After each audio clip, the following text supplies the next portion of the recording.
오늘 주신 하나님 말씀 받도록 하겠습니다. 구약 성경 열왕기상 18장 30절로 40절 말씀 되겠습니다. 열왕기상 18장 제가 가지고 있는 성경 548페이지입니다. 받들겠습니다. 엘리야가 모든 백성을 향하여 이르되 내게로 가까이 오라. 백성이 다 그에게 가까이 가매 그가 무너진 여호와의 제단을 수축하되 야곱의 아들들의 지파의 수요를 따라 엘리야가 12돌을 취하니 이 야곱은 옛적에 여호와의 말씀이 임하여 이르시기를 내 이름을 이스라엘이라 하라 하신 자더라. 그가 여호와의 이름을 의지하여 그 돌로 제단을 쌓고 제단에 돌아가며 곡식 종자 두세 알을 둘 만한 도랑을 만들고 또 나무를 버리고 송아지의 각을 떠서 나무 위에 놓고 이르되 통넷에 물을 채워다가 번제물과 나무 위에 부으라 하고 또 이르되 다시 그리하라 하여 다시 그리하니 또 이르되 세 번 그리하라 하여 세 번째로 그리하니 물이 제단에 두루 흐르고 도랑에도 물이 가득 찼더라. 저녁 소재 드릴 때에 이르러 선지자 엘리야가 나아가서 말하되 아브라함과 이삭과 이스라엘 하나님 여호와여 주께서 이스라엘 중에서 하나님이신 것과 내가 주의 종인 것과 내가 주의 말씀대로 이 모든 일을 행하는 것을 오늘 알게 하옵소서. 여호와여 내게 응답하옵소서. 내게 응답하옵소서. 이 백성에게 주 여호와는 하나님이신 것과 주는 그들의 마음을 되돌이키심을 알게 하옵소서 하며 이에 여호와의 불이 내려서 번제물과 나무와 돌과 흙을 태우고 또 도랑에 물을 핥은지라. 모든 백성이 보고 엎드려 말하되 여호와 그는 하나님이시로다. 여호와 그는 하나님이시로 하니 엘리야가 그들에게 이르되 바알의 선지자를 잡되 그들 중 하나도 도망하지 못하게 하라매 곧 잡은지라. 엘리야가 그를 기손 시내로 내려다가 거기서 죽이니라. 아멘.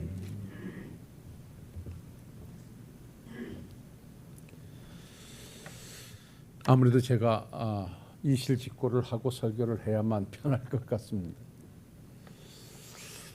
한 주간 심혈을 기울여서 한 주간이 아니고 한 두 주는 거쳤을 것입니다. 하나님의 백성은 어떻게 사는 것이 바로 사는 것일까 해서 나는 지금 어떻게 살고 있는가라는 말씀의 제목을 가지고 설교 준비를 열심히 했습니다. 그래서 다 준비를 해서 몇 번 제가 다시 읽어보고 수정하고 그래서 토요일 날, 금요일 날 저녁에 이제 인쇄를 하라고 인쇄부를 이렇게 메일로 넘기는 과정 속에 다 넘기고 또 제 설교를 공유하는 목사님들에게도 다 설교를 넘기고 제가 유튜브 설교를 하면서 유튜브 설교만 따로 놓아놓는 곳이 있어서 왜냐하면 중복된 설교를 하지 않으려고 유튜브 설교한 이후에 아무래도 한 곳에 한 40년 하다 보니까 본문의 말씀은 여러분들도 한 몇 번 들으셨을 거예요. 그러실 수밖에 없는 것이고요. 그러나 하나님 말씀들 새롭게 또 다른 각도에서 조명해서 말씀을 준비하고 그러잖아요. 열심히 준비해가지고 다 보내놓고 유튜브 설교에다 세이브를 시키려고 딱 보내니까 거기에서 명령어가 떨어지는데 덮었을까요? 그러는 거예요. 그럼 제가 유튜브 설교를 시작한 지가 한 2년 됐는데 그 안에 그 설교를 했다는 것이잖아. 참 하나님 앞에 제가 회개도 하고요. 어떻게 목사가 한 2년 전에 한 설교를 이렇게 모르고 또 설교 준비를 그렇게 심혈을 기울여서 그렇게 설교를 하려고 했던가. 그래서 먼저 설교를 빼서 같이 설교 내용을 보니까 거의 유사해요. 그래서 부랴부랴 제가 이번 주 이거는 아닙니다라고 해서 그것을 중단시키고 사실 이 갈멜산상에서 엘리야가 바알의 선지자와 대결한 내용은 아마 예수를 믿으면서 구약 성경의 한 내용 중에 많이 접한 내용이에요. 제가 사실 이 말씀을 가지고도 몇 번 설교를 했는데 이 말씀을 보다가 조금 다른 각도에서 한번 말씀을 찾아가 보자라는 생각에서 준비를 해놨던 것이 있어요. 그래서 얼른 이 오늘 본문을 가지고 주보에다 올리고 오늘 설교를 하게 됐습니다. 그러니까 어찌 보면 오늘 여러분과 함께 나누는 설교는 밥으로 친다면 따끈따끈한 밥이 아니고 이미 해놨던 밥일 수도 있지만 따라합시다. 찬밥도 때로는 더 맛있다. 그렇죠? 맛있게 내가 만들어 드릴게요. 그래서 오늘 본문 말씀을 가지고 먼저 하나님 앞에 참제가 회개를 많이 했어요. 어찌 그러니 우리 성도님들은 그 기억이 얼마나 갈까. 목사 자기가 그렇게 작성한 설교를 2년 만에 잊어버리고 다시 준비를 할 정도라고 하면 참 죄송함도 송구함도 이루 말할 수가 없었습니다. 그러나 또 의미를 부여해 본다면 아버지께서 오늘 또 이렇게 주시는 은혜 속에 우리의 실수를 조장하시는 하나님은 아니시지만 우리들의 악을 조장하시는 분은 아니시지만 우리의 실수나 잘못된 것을 가지고 역사를 일으키시니가 하나님이신 줄로 믿습니다. 그래서 비록 오늘 우리가 제가 의도돼서 준비됐던 말씀은 아니라 할지라도 이미 준비해 놓은 이 말씀을 가지고 오늘 하나님을 입증해 보인 엘리야의 믿음, 이러한 제목을 가지고 한번 말씀을 찾아가 보겠습니다. 우리가 주일 오후 시간에 산산수훈을 찾아가면서 간단하게 은혜를 나누고 있는 중에 심령이 가난한 자는 복이 있다라고 시작함으로써 8가지 복을 말씀하시고 난 이후에 최초로 천국 백성 된 자들에게 요구되는 삶이 세상의 소금 되어 세상의 빛 되어 살라는 하나님의 말씀이었습니다. 여러분들에게 이미 지난 시간에도 말씀드렸고 누차 말씀을 드렸습니다마는 너희가 세상의 소금이요 빛이라고 하는 것은 세상에 나가서 하나님의 백성다운 삶을 통하여 하나님을 입증하는 삶을 살아라. 너의 삶을 통하여 천국을 보여주고 너의 삶을 통하여 구세주 예수님을 보여줘라 라고 하는 명령이 함께 붙어있는 말씀이 너희는 세상의 소금이요 세상의 빛이라는 말씀입니다. 이 말씀을 사도 바울은 개종한 이후에 고린도 교회에 편지를 보내면서 그들을 향하여 너희들은 그리스도의 향기요 그리스도의 편지라고 그들에게 또 다른 사명을 주었습니다. 향기가 뭡니까? 향기는 냄새를 풍기는 것이고요. 아름다운 향기를 널리 풍기는 것이고요. 편지라고 하는 것은 자기를 소개하는 것입니다. 우리를 가리켜서 그리스도의 향기라고 하는 것은 우리의 언행심사 모든 행동을 통해서 예수의 향기를 날려야 된다는 것이고, 우리를 향하여 그리스도의 편지라고 하는 것은 우리의 삶을 통하여 예수 속에서가 예수님이 이런 분입니다, 천국이 이렇습니다 라고 하는 것을 확실하게 보여줘야 한다라는 막중한 사명으로 주신 말씀이 바로 예수의 향기요 편지라는 말씀입니다. 사도 바울은 여기 하나 더 붙여서 나를 괴롭게 하지 마라, 나를 쉽게 보지 마라, 나는 예수의 흔적을 가지고 살아간다라고 예수의 종된 자로서 예수의 속한 자임을 담대하게 드러내며 주의 길을 갔던 것도 우리는 잘 보고 있습니다. 이러한 삶은 곧 무엇을 말씀하는 것이고 무엇을 우리에게 요구하는 삶일까 라고 한다면, 이미 하나님을 아버지로 고백하고 예수님을 구주로 영접해서 천국을 소유하고 오늘도 하나님을 아버지라 부르는 우리들의 삶의 현장에서 그것이 내 가정이든 내 일터이든 나의 삶의 어떠한 모습 속에서도 우리는 하나님 되심을 늘 입증하면서 그 하나님이 통해서 천국이 만들어지고 예수 그리스도 통해서 천국의 길이 있다는 사실을 우리들의 삶의 현장에서 보여줘야 한다. 그래서 뭐니 해도 우리는 하나님을 입증하며 사는 오늘의 삶을 살고 있다는 것입니다. 그렇습니다. 현대사회가 요구하는 것이 무엇이 있다라고 말한다면 그들은 우리에게 요구합니다. 당신이 가지고 있는 것을 좀 한번 입증해 보여달라. 이것은 말로 요구를 할 수도 있겠습니다만 무언 속에 입증되기를 원하고 있습니다. 하나님은 계신다고 외치는데, 천국은 있다고 외치는데, 주님의 사랑은 가지고 있다고 외치는데, 그렇다면 당신들의 삶을 통하여 천국을 한번 보여주시오. 당신들의 삶을 통하여 하나님을 한번 보여주시오. 당신들의 삶을 통하여 예수의 사랑을 보여주시오 라고 무언의 요구를 세상 사람들은 우리를 향하여 하고 있다는 것입니다. 그래서 마지막 시대를 사는 우리들에게 더욱더 절실하게 요구되는 것이 있다면, 우리는 나의 믿음을 단단히 지켜내는 것은 물론이거니와 이 마지막 시대에 우리는 하나님의 백성된 자로서 그 자리가 하나님이 함께하는 자리라는 사실을 많은 백성들에게 보여줘야, 내 삶의 열매를 통하여 하나님이 나와 역사하심을 통해서 우리는 하나님을 입증하는 자로서의 삶을 살아야 할 것입니다. 아무래도 이 본문의 말씀을 가지고 한 시간에 마치기는 좀 버겁습니다. 성령께서 인도하시는 데까지만 한번 해보겠습니다만, 오늘 말씀의 내용은 여러분 잘 아시는 대로 북쪽 이스라엘이 남쪽 유다와 나누어져서, 즉 다윗에 이어서 솔로몬 시대에 가서, 그러니까 사울을 하나님이 패하시고 다윗을 세우시고 다윗의 아들 솔로몬을 세우시고 솔로몬의 아들 르호보암이 왕권을 받으려고 할 때, 마지막 솔로몬의 강성 정책 때문에 솔로몬의 군대 장관이었던 여로보암이 솔로몬에게 와서 한 가지 조건을 겁니다. 왕이여, 지금 당신의 강성 정책 때문에 백성들의 민심은 이반되고 백성들은 고난 속에 아우성을 치는데, 이제는 그만하시고 당신의 아들 르호보암이 왕권을 물려받거들랑 르호보암에게는 좀 선정을 베풀 수 있도록 좀 도와주시오. 그러나 이미 솔로몬은 늙어 그 힘이 없어 여로보암은 르호보암을 찾아가서 담판을 짓습니다.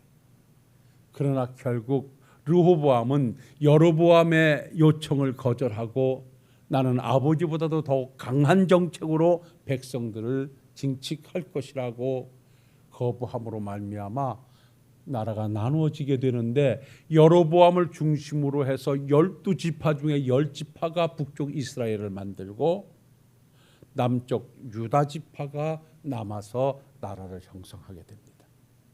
그래서 우리가 이스라엘을 지칭할 때 이스라엘과 유다로 나누는데, 바로 이스라엘은 북쪽 이스라엘을 말하는 것이고 유다는 남쪽의 유다 지파, 레위 지파는 이 땅을 분배받지 못했기 때문에 그렇습니다. 자, 이렇게 두 당광이 나서 남북으로 나누어 살 때 유다의 수도는 예루살렘이요, 북쪽 이스라엘의 수도는 사마리아입니다. 이 사마리아를 중심으로 해서 그들이 왕성하게 나라를 펼쳐가는 과정 속에 그들은 우상 숭배에 만연돼 있고 하나님의 정통신앙을 버리기 시작했습니다. 그 중에 가장 하나님 앞에 악을 행한 아합이라는 왕이 그 아내와 함께 바알을 섬기고 아세라 묵상을 섬기는 것으로 온 나라가 우상으로 뒤덮이게 됐습니다. 이때 북쪽 이스라엘에서 왕성하게 활동했던 선지자가 바로 엘리야 선지자입니다. 엘리야 선지자는 줄기차게 아합을 향하여 당신들이 우상을 버리지 아니하고는 하나님께서 이 나라를 사랑하지 않습니다. 지금 가뭄이 들어서 비가 내리지 않는 이 3년 6개월의 가뭄이 지속되는 이유는 바로 당신 때문입니다. 당신들이 우상을 섬기고 하나님의 명령을 버렸기 때문입니다라고 외쳐대지만 그들은 귀뚱으로 들려고 하지 않습니다. 그러던 어느 날 아합과 엘리야 선지자가 만나게 됩니다. 그 장면이 왕상 18장 17절에 나와 있는데, 이들이 만남이 이루어지자 아합이 엘리야 선지자를 보고 이렇게 말합니다. 이스라엘을 괴롭히는 자여 너냐라고 묻습니다. 아합 왕이 지금 우상 숭배에 찌들어서 하나님이 그 나라에 징계를 내려서 3년 6개월 동안 가뭄이 지속됨으로 백성들이 기근과 기갈에 허덕이고 있는데, 그 왕은 자기의 잘못을 지적하고 있는 엘리야를 향하여 당신이 이 나라를 괴롭히고 있다. 당신이 이 나라에 가뭄을 들게끔 했다라고 엘리야에게 뒤집어 씌웁니다. 그때 엘리야 선지자는 열왕기상 18장 18절에 보면 내가 이스라엘을 괴롭게 한 것이 아니라 당신과 당신의 아버지 집이 괴롭게 하였으니 그것은 당신이 여호와의 명령을 버렸고 당신이 바알들을 따랐기 때문이라고 담대하게 우상 숭배의 잘못을 지적합니다. 이러한 서로의 내탓 공방이 끝나지 않자 결국 거기에서 한 가지 제의가 들어오게 되는데, 그렇다면은 정말 네가 믿는 신이 참신인지 내가 믿는 신이 참신인지 우리 한번 대결을 벌여보자라고 하는 대결 구도가 형성됩니다. 엘리야 선지자는 담대하게 말합니다. 이 대결 합시다. 당신의 선지자들을 바알의 선지자 450명과 이세벨을 통해서 먹는 400인의 선지자를 갈멜산으로 모으시오. 나도 갈멜산에 올라가서 당신들과 대결을 벌일 것입니다. 그리고 저 우상 숭배에 빠져서 아니면 하나님도 섬기지 못하고 우상 쪽으로 가지도 못하고 우왕좌왕하는 이 백성들을 다 갈멜산상으로 모이라 하시오. 거기서 우리 대결을 벌여서 참신을 가리도록 합시다. 그러면 그것은 어떤 대결 구도를 가지고 가면 되겠느냐라고 말했더니 우리는 제물을 제단에 올려놓고 내가 믿는 신을 불러서 그 신이 하늘에서 불을 내려 그 제물을 태우면 그 신이 참신이라 거기서 우리 결정 지읍시다 라고 대결의 모든 내용을 말합니다. 바알의 선지자들과 아합은 좋다. 그러면 우리 날을 정하고 그날 함께 하자라고 해서 날이 되어서 엘리야 선지자 한 사람과 바알과 아세라 선지자 850명이 갈멜산 상에서 대결을 벌이게 됩니다. 자, 백성들을 모아놓은 상태에서 이제 엘리야는 말합니다. 당신들의 숫자가 많고 당신들이 이 나라를 이렇게 망치고 있으니 당신들이 먼저 섬기는 신을 불러서 불을 내려서 이 송아지를 태우시오. 똑같은 송아지를 두 마리를 잡아놓고 하나는 엘리야 것, 하나는 바알의 선지자들 걸 놓고 당신들이 올려놓고 한번 불러보시오. 이들이 아침부터 바려 바려를 외치면서 불을 내려달라고 강력하게 호소하고 기도합니다.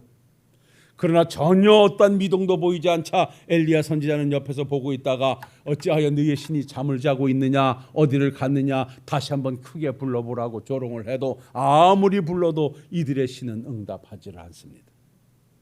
이제 저녁 소재 드릴 때가 됐습니다. 엘리야 선지자가 이제는 당신들이 아무리 불러도 당신들이 섬기는 바알의 신이 내려서 불을 내리지 않으니 잠깐 옆에 머물러 있거라. 이제는 내 차례이니 내가 하나님 앞에 기도하여 불을 내려 이 제물을 태우겠다 라고 하고 이제 오늘 본문 말씀으로 읽은 이 내용입니다. 그동안 제사를 지니지 못해서 무너졌던 하나님의 제단을 잘 다시 만들어 놓고 주변에 도랑을 만들어 놓고 거기다가 있는 대로 물을 갖다 부어 놓고 그리고 하나님 앞에 간절히 기도했더니 하나님께서 바로 이 엘리야의 기도를 들으셔서 하늘에서 불을 내려 그 재물과 흙과 도랑에 물을 핥아버리심으로 말미암아 거기에서 하나님이 참 하나님이심을 입증했던 자가 바로 엘리야 선지자입니다. 할렐루야.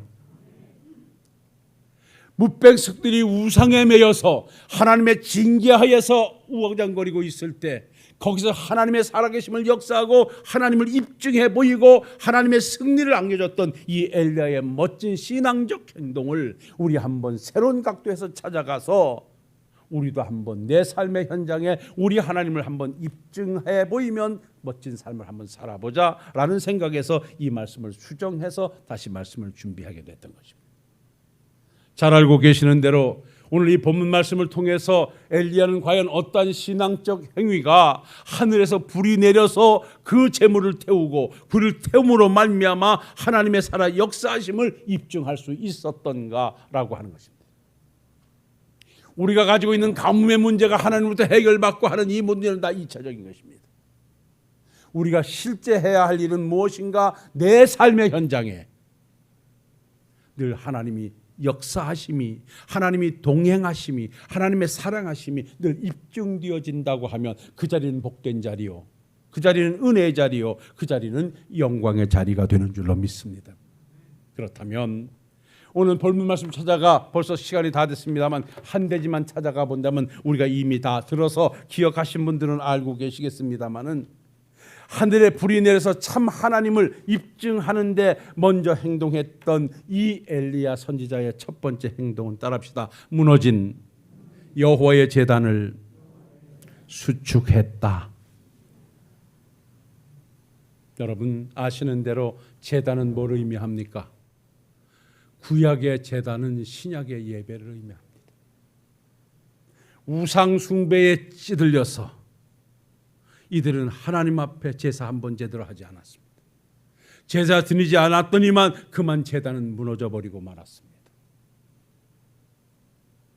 이때 그 자리에 하나님의 역사하심이, 하나님의 불이 임하게끔 하기 위하여 엘리야 선지자가 첫 번째로 취한 행동은 뭐냐?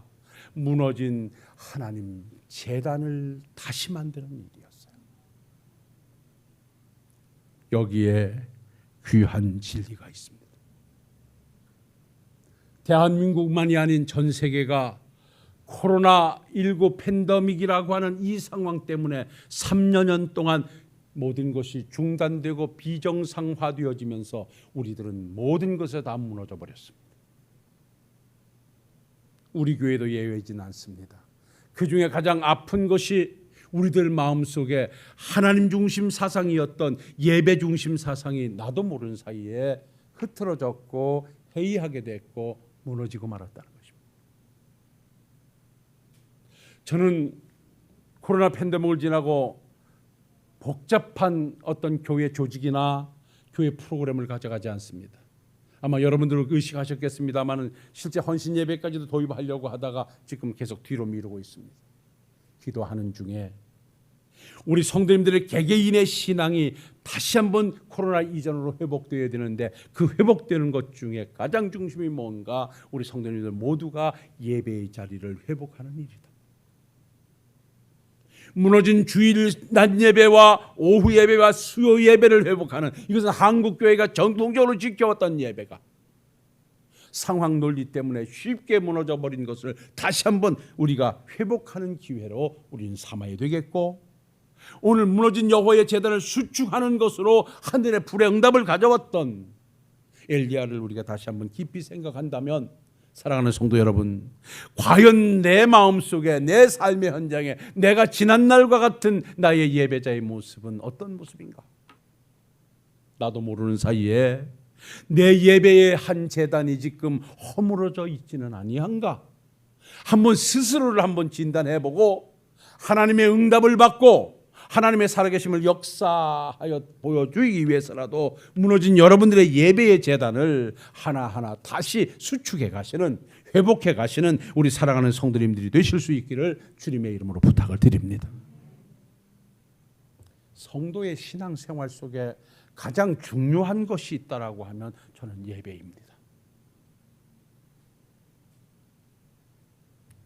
이 예배를 빼놓고는 신앙이 성립되지를 않습니다. 예배라고 하는 것은 우리가 잘 알고 있는데 큰 단어, 여러 단어가 있습니다. 이 정광훈 이런 사람들이 이 예배라는 말을 잘못 써가지고 지금 문제화되어지고 있습니다만은, 물론 그 안에는 뭐 여러 가지의 원문의 뜻이 있습니다만 크게 가면요, 프로스퀘네오라 그래요. 예배라는 말이 이거는 가까이하여 입맞추다는 의미를 가져, 그만큼 하나님과 가까이 하는 것이 예배라고 말씀하고 있습니다. 엎드려 경배한다, 절한다는 의미를 가지고 있는 것이 예배입니다. 누가 하나님을 가장 가까이 하는가? 물론 기도하는 사람일 수 있습니다만 그보다 더 가까이 하는 사람이 누군가? 가까이 입 맞추는 사람, 바로 하나님 앞에 예배하는 자를 하나님은 가장 가까이 하신다라고 말씀해요. 그런가 하면요, 예배가 무엇인가라고 말한다면요, 로마서 12장 1절에 이런 말씀이 있습니다. 그러므로 형제들아, 내가 하나님의 모든 자비하심으로 너희를 구하노니 너희 몸을 하나님이 기뻐하시는 거룩한 산 제사로 드리라. 이는 너희가 드릴 영적 예배니라. 여기에 예배라고 하는 영적 예배의 그 원문의 뜻이 라투레이아입니다. 이 라투레이아라고 하는 이 원문은 여러분이 잘 기억하시는 대로 봉사라는 뜻입니다. 섬김, 일이라는 뜻입니다. 뭔고 하니 성도가 하나님을 위해서 일하는 것, 성도가 하나님을 위해서 섬기는 것 중에 가장 으뜸이 무엇인가? 그건 바로 예배라는 것입니다. 그래서 하나님께서는 주일 성수의 생명을 걸고 예배의 생명을 거는 그 자리에 하나님의 역사심이 임하였고 예배하는 자를 찾으셔서 하나님의 뜻을 이루어 가셨던 것을 우리는 너무나 잘 알고 있습니다. 예배는 절대자인 하나님 앞에 무릎 꿇고 그 하나님의 영광을 찬양하며 경배하는 것이 예배입니다. 그래서 예배의 본질에 대해서 정의를 내리기를 은혜 개혁에 의존해서 예수 그리스도를 중보로 한 하나님과 사람과의 만남 그 자체가 예배라 했습니다. 그리고 그 만남을 통해서 우리 인간은 내가 가지고 있는 가장 가치적인 것, 즉 사랑과 존경과 견해와 순종과 복종을 통하여 전 인격을 드리는 것이 바로 예배라고 했습니다. 예배는 하나님께서 가장 기뻐 받으시는 것이고 가장 관심이 있는 것이고 우리가 드릴 수 있는 것 중에 가장 크게 드릴 수 있는 것이 바로 예배입니다. 우리 주님께서도 이 땅에 계시면서 예배의 중요성을 말씀하신 것이 요한복음 4장에 기록되어 있습니다. 아버지께 참으로 예배할 때가 올 때인데 그때 너희들은 신령과 진정으로 예배할 것이다 라고 말했습니다. 예배가 무엇이 주체가 되어야 되는가? 신령과 진정이라고 하는 두 단어가 빠질 수가 없습니다. 여기 신령이라고 하는 것은 여러분들이요 바로 엔피노마티라고 해서 성령입니다. 진리라고 하는 건 엔 예수 그리스도, 즉 예수님을 말하는 것입니다.